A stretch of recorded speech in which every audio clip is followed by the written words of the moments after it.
comprendre parole là.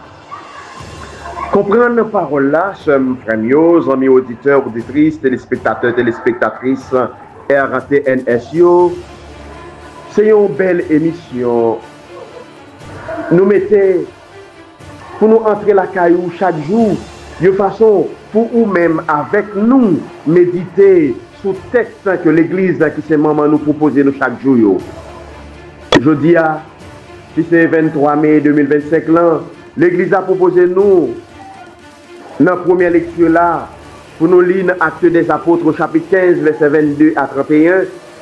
Il avait de nous méditer dans Psaume 56 et l'évangile là nous joignons dans Jean 15 verset 12 à 17. Frères mieux, sœurs mieux, il est nécessaire pour nous entendre des paroles grand-mère là chaque jour. Une façon pour nous capables de vivre de paroles ça et pour paroles ça capable de faire effet dans la vie nous pour que un jour nous arrivions joindre bon Dieu côté lié en nous côté ensemble. Lecture du livre des Actes des Apôtres. En ces jours-là, les apôtres et les anciens décidèrent avec toute l'Église de choisir parmi eux des hommes qu'ils enverraient à Antioche avec Paul et Barnabé. C'étaient des hommes qui avaient de l'autorité parmi les frères, Jude, appelé aussi Barsabas et Silas. Voici ce qu'ils écrivent de leurs mains.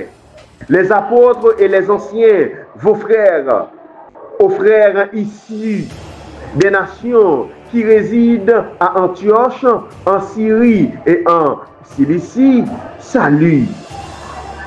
Attendu que certains des nôtres, comme nous l'avons appris, sont allés sans aucun mandat de notre part, tenir des propos qui ont jeté chez nous le trouble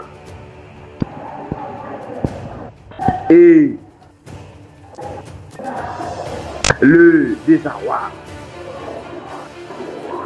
Nous avons pris la décision à l'unanimité de choisir les hommes que nous envoyons chez vous avec vos frères, avec nos frères bien-aimés, Barnabé et Paul, eux qui ont fait don de leur envie pour le nom de notre Seigneur Jésus-Christ.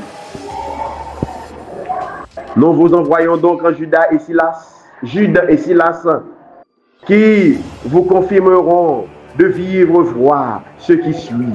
L'Esprit Saint et nous-mêmes avons décidé de ne pas faire passer sur vous d'autres obligations que celles-ci qui s'imposent.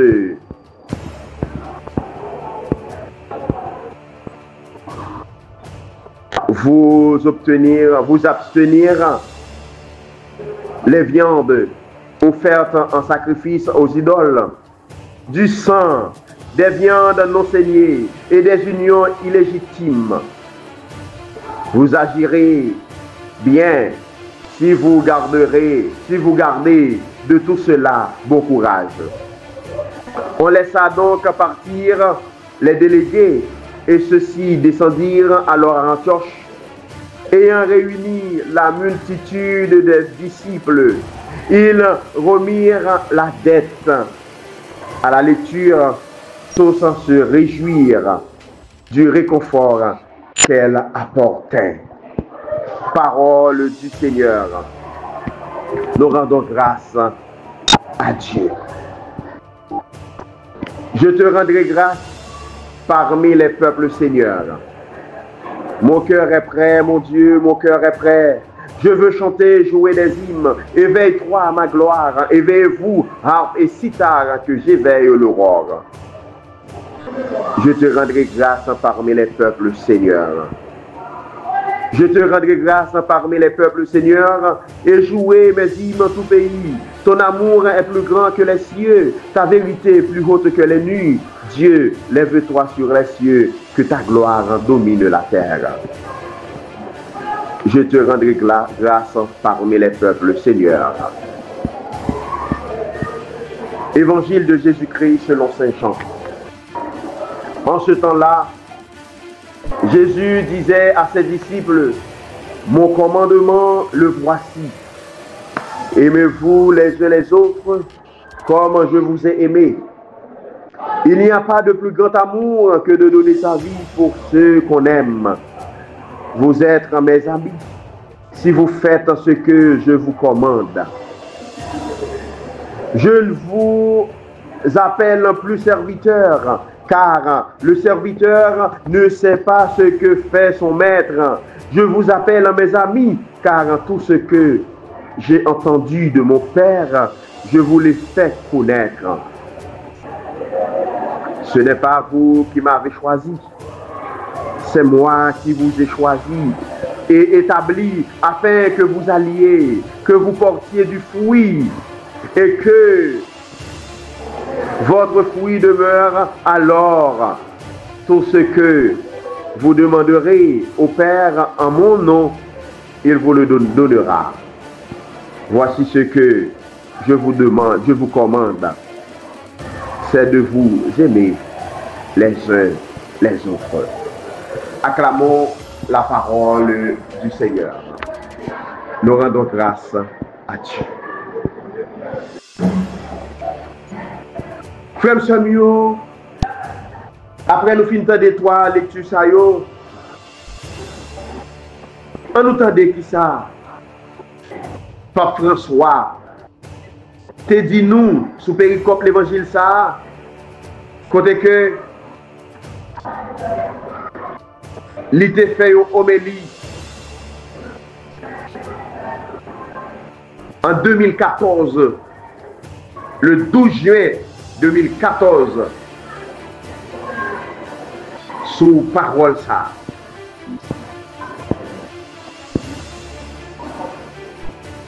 Le travail de Jésus, paix, amour et joie, sont les trois mots-clés que Jésus nous a confiés. L'Esprit Saint pense à les réaliser dans notre vie, mais pas selon les critères du monde. C'est précisément à l'authentique signification chrétienne des mots paix, amour et joie que le pape François a consacré à l'homélie.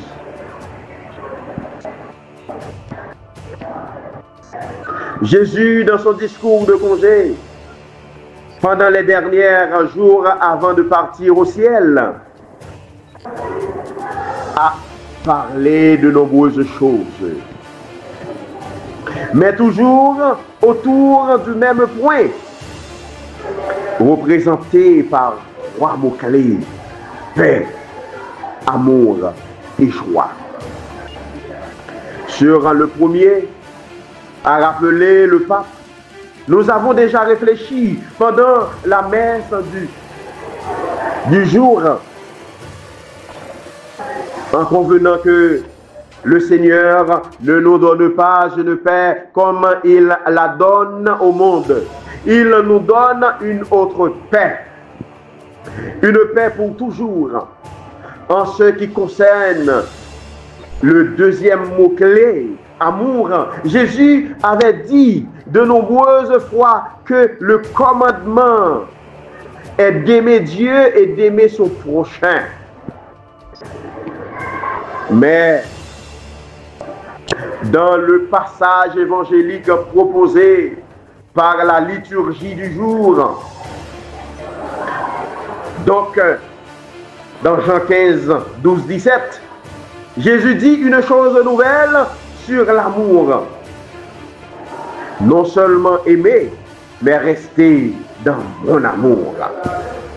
En effet, la vocation chrétienne est de rester dans l'amour de Dieu, c'est-à-dire de respirer et de vivre de cet oxygène, de vivre de cette terre. Nous devons donc rester dans l'amour de Dieu. Et avec cette affirmation, le Seigneur termine son profond discours sur l'amour. Et il va de l'avant. Oui, il va de l'avant.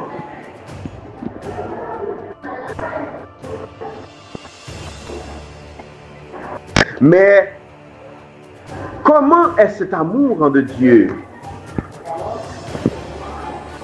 Le pape François a répondu avec les mêmes paroles que Jésus. Comme le Père m'a aimé, moi aussi, je vous ai aimé.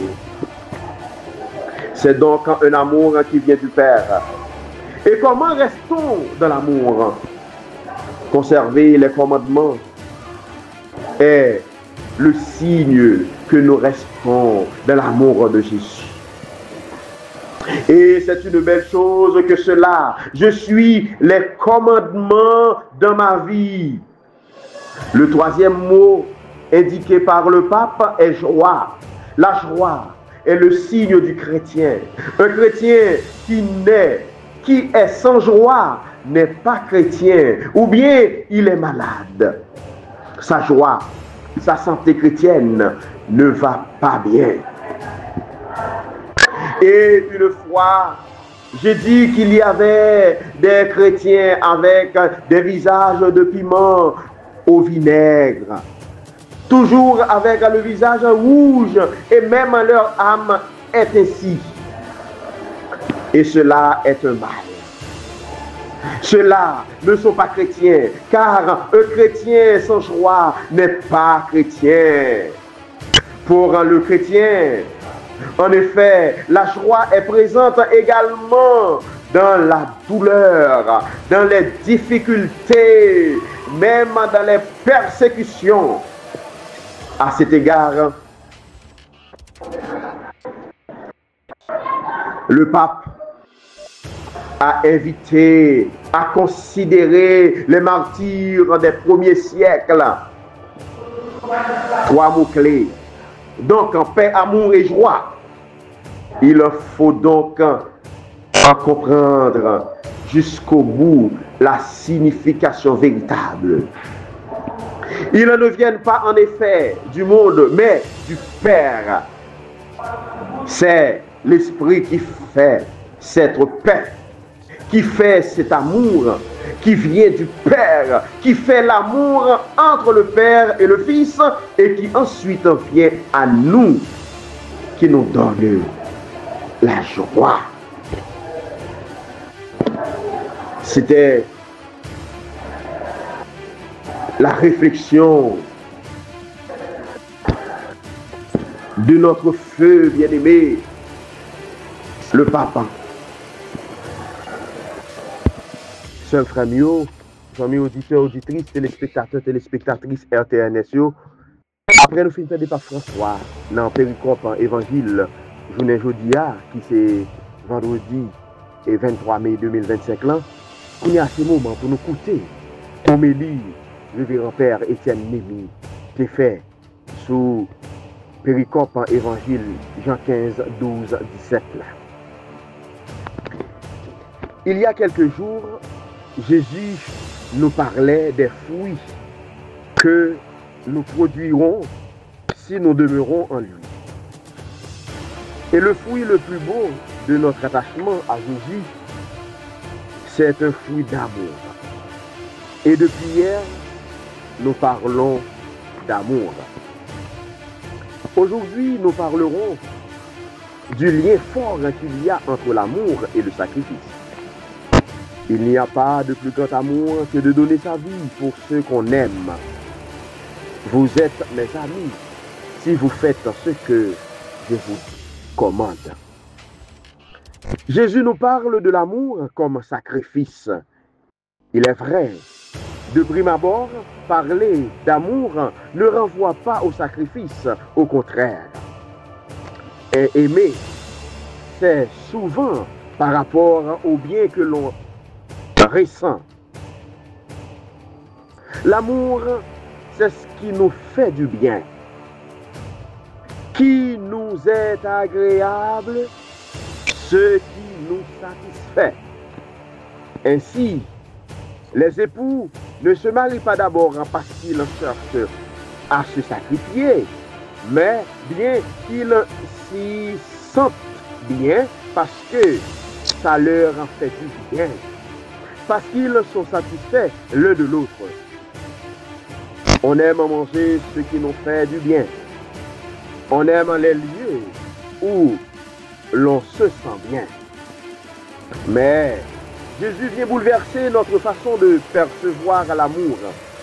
Il va inverser la perspective en définissant l'amour non pas comme ce qui me fait du bien à moi, mais ce que je fais ou donne de moi pour le bien de l'autre, pour que l'autre grandisse, soit heureux. Et très souvent, cet amour en passe le sacrifice de ce que nous avons ou de ce que nous sommes. Ainsi, notre capacité d'aimer ne mesure à notre capacité à nous sacrifier pour les autres. Et notre incapacité à nous sacrifier pour les autres dénote de notre difficulté à aimer comme Jésus nous le demande. C'était notre bien-aimé, le Père Étienne Némy, dans son homélie du 23 mai 2025.